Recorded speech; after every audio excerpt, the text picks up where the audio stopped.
research suggests that our pets are good for both our physical and also our emotional health. So the news that our pet populations are declining is obviously a concern. The big surprise here is that despite our human population in Australia really increasing over the last few decades, our pets have done the opposite. Since 2001, our cat numbers have declined by 15.5%, whereas dog numbers peaked in 2009 and since then have also dropped.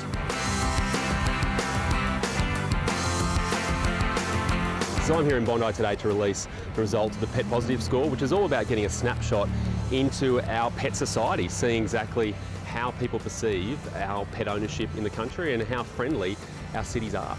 So the score as to how pet friendly a city is it's worked out through a number of different ways. We've surveyed over 3,000 people to see their attitudes towards the city they live in, and we're really looking at how, I guess, inclusive the society they live in is actually towards pets. So how many pet friendly parks there are, pet friendly beaches, I guess how easy it is to own a pet in an apartment, and also looking at the regulations around pets from the local council.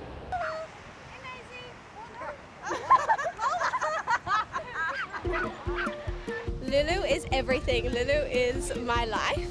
She is the best thing to come home to because she's always happy to see us. I think everyone should have a dog.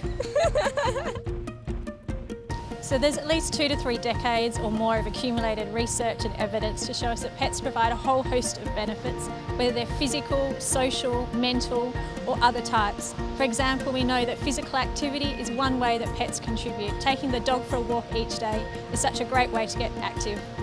And when you're walking around, you meet people that you normally would walk past because we all stop and talk to each other, of all ages, walks of life.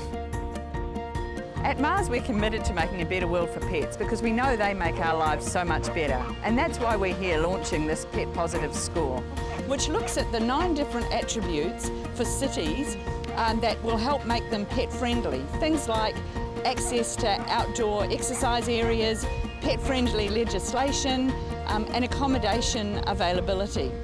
And we've done a lot of research, and that research has identified those attributes, but it's also ranked Australian cities in terms of their pet friendliness. There's some surprising news in here, and for a Sydney-sider like me, there's also some rather confronting news because Sydney hasn't done so well. It comes in at 15 out of 16. So Melbourne scored top at number 1, then we have Canberra and also the Gold Coast. So overall, Sydney has a little bit of thinking to do.